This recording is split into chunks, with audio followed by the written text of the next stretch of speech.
આજે હું શેર કરીશ દ્વારકાની ખૂબ જ ફેમસ અને ટ્રેડિશનલ રેસીપી ખીચડી ઓસાણ. દ્વારકાના ગુગળી બ્રાહ્મણોનું તો આ અતિ પ્રિય ભોજન છે. દ્વારકામાં કોઈ એવું ઘર નહીં હોય કે જેના ઘરમાં ખીચડી ઓસાણ ન બનતા હોય. મારું તો પિયર જ દ્વારકા છે, એટલે મને તો ખીચડી ઓસાણ ખૂબ જ ભાવે. તો ચાલો જોઈ લઈએ રેસીપી. અહીંયા મેં 1 વાટકી ચોખા, 1 વાટકી દાળ, બંનેને મેં 15 મિનિટ પહેલાં પલાળી રાખ્યા હતા. બંને માપ એક સરખું જ લીધું છે.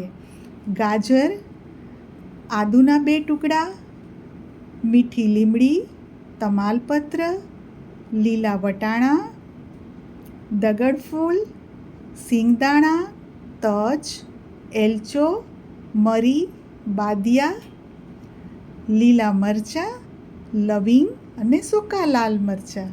આ મેઇન ઇન્ગ્રેડિયન્ટ્સ છે. આ ખડા મસાલા વગર ખીચડી ઓસાણ બને જ નહીં. 2 ટેબલ સ્પૂન તેલ કુકરમાં નાખ્યું છે, પણ આપણે કુકરમાં ખીચડી નથી બનાવતા. ઢાંકણ તો હું બીજું જ મૂકવાની છું, પણ આનું જે બોટમ છે એ થીક છે, એટલા માટે મેં આ કુકર લીધું છે. રાઈ, જીરું, બધા જ ખડા મસાલા એડ કરી દીધા છે. આ ખીચડી ખૂબ જ છૂટી દાણેદાર બનાવવાની છે અને ટ્રેડિશનલી આવી જ હોય છે, એટલે આને કુકરમાં સીટી નહીં વગાડીએ, પણ પરફેક્ટ માપ સાથે. 2 વાટકી દાળ ચોખા છે કુલ, તો સામે 4 વાટકી હું પાણી એડ કરું છું. બસ આ માપથી બનાવશો તો ખીચડી એકદમ છૂટી બનશે.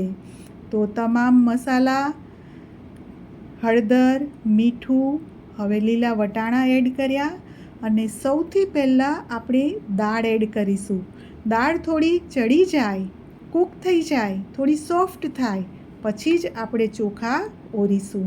તો બસ મેં ઢાંકી દીધું છે અને હવે છેલ્લે ગાજર એડ કર્યા છે. આદું છીણીને નાખી દઈશ. તો આમ 5 થી 7 મિનિટ હું એકલી તુવેર દાળને ચડાવીશ અને ત્યાર પછી હું ચોખા ઓરી દઈશ.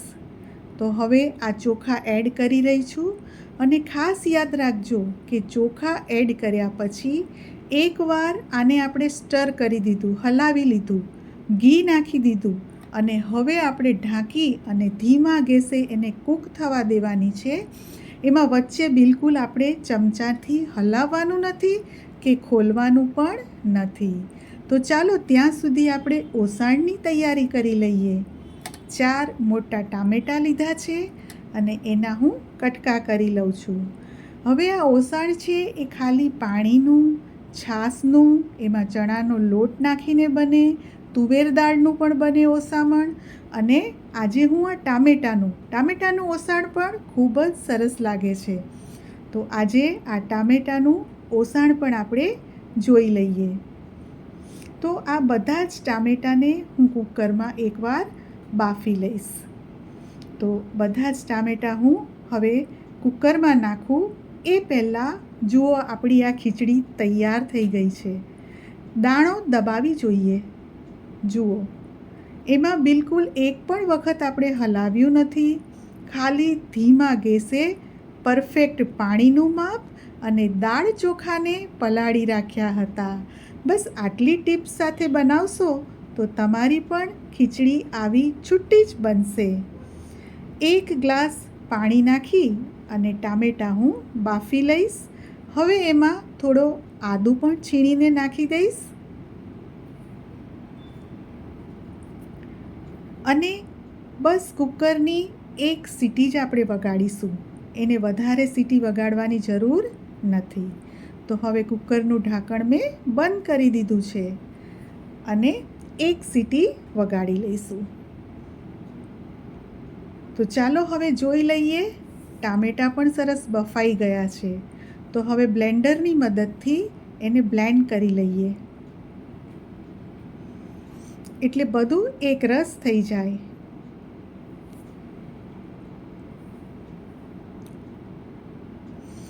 હવે આ જે ટામેટાનું પ્યુરી છે એને આપણે ગાળી લઈશું. એટલે એમાં જે ટામેટાના બી, છાલનો ભાગ આ બધું જ ગળાઈ જાય. એટલે આપણું સ્મૂથ જ્યુસ તૈયાર થઈ જશે. તો તૈયાર છે આપણા ટામેટાની પ્યુરી. ફરીથી 2 ટેબલસ્પૂન તેલ મૂકીશું એક પેનમાં. ફરીથી જે ખડા મસાલા આપણે ખીચડીમાં નાખ્યા છે એ બધા જ આપણે ઓસણમાં પણ નાખવાના છે. અને જ્યારે આ ખીચડી ઓસાણ બનતા હશે ત્યારે ઘરમાં બધાને ખબર પડી જશે, કારણ કે એની ફ્લેવર જ એટલી સરસ આવે છે. એટલે ખડા મસાલાનો મેઇન ટેસ્ટ છે આમાં ખીચડી ઓસાણમાં. જીરું નાખી દીધું. બરાબર સોતે કરી લઈશું એને. હવે પિંચ હિંગ નાખી અને જે આપણે ટામેટાનું પાણી તૈયાર કર્યું છે એ એડ કરી દઈશું.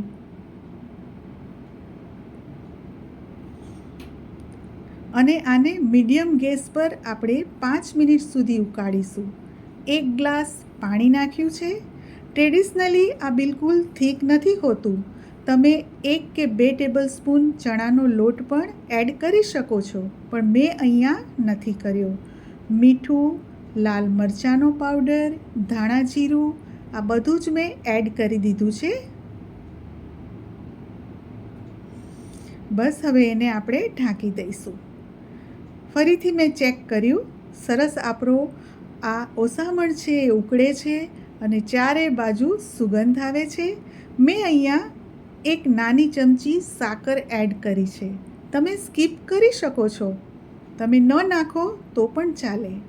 લીલા ધાણા નાખી દઈશું.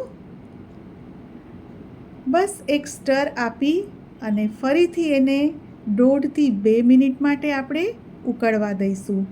તો ચાલો ઢાંકી દઈએ. તો સરસ આપણું ઓસાણ તૈયાર છે. ગરમા ગરમ ખીચડી અને ઓસાણ હવે સર્વ કરીએ. તો પહેલાં ખીચડી.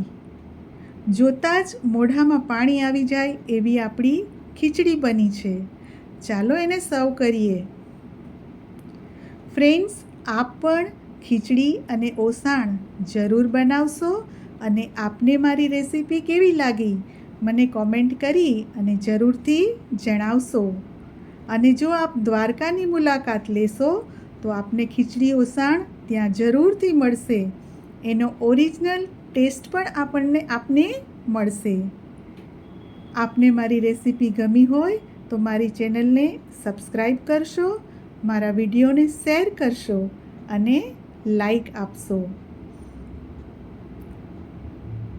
અને આ ખીચડી ઓસાણ ગરમા ગરમ ખાવાની જ મજા આવે છે. તો આપ પણ ગરમા ગરમ ખીચડીને ઓસાણ બનાવો અને એન્જોય કરો.